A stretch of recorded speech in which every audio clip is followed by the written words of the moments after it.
The finale kicks off in October 1862 with the prince feeling weak and almost fainting, but he doesn't want anyone to make a fuss. Meanwhile, Stella pushes her daughter Chiara to go to the last big ball of the season, hoping she'll meet a good husband. Count Bombello shows up thanking the prince for his hospitality and telling Conchita how much her letters meant to him while they were apart. Over lunch, he announces his plan to marry her in Milan with a grand ceremony. The prince isn't happy about it. He doesn't like the idea of his daughter moving away, and he's annoyed that there won't be a wedding in Palermo, but Stella reminds him that this is what Conchita wants. At the ball, Conchita and Bombello dance, then Tancredi arrives with Angelica. Tancredi makes a cryptic remark about Conchita's wedding, hinting at past choices.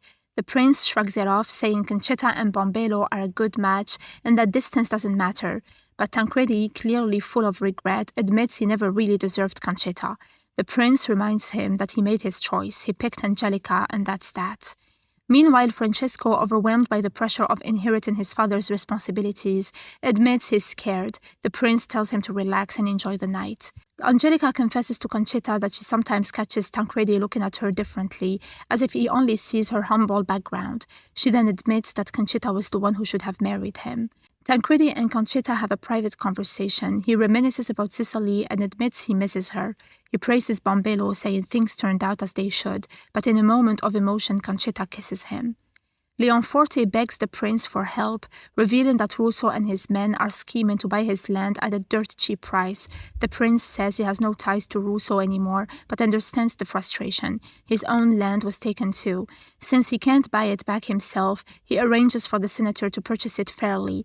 The senator, however, doesn't care about fairness, saying people like him will outlast the old aristocrats anyway. As the night goes on, Angelica convinces the prince to dance, drawing the attention of the entire room. Later, he confides in Conchita, saying he feels like their once great family is doomed, and those who come after them will just be scavengers. She gently suggests they go home. Finally giving in, he tells her she can marry Bombello wherever she wants, as long as he is there. Back at home, the prince takes Conchita to see the newly bloomed roses, marveling at how beautiful they are. But then he suddenly collapses. Conchita panics and calls for help.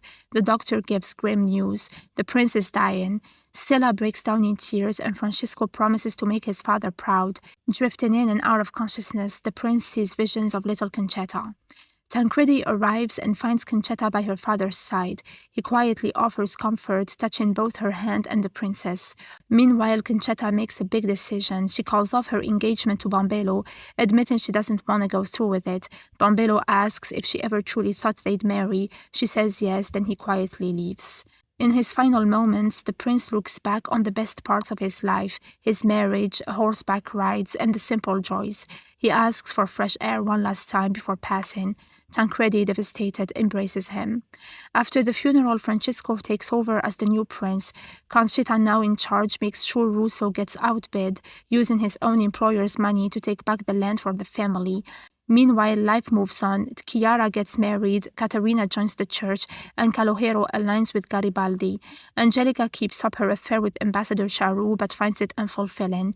In Paris, Tancredi can't stop thinking about Conchita.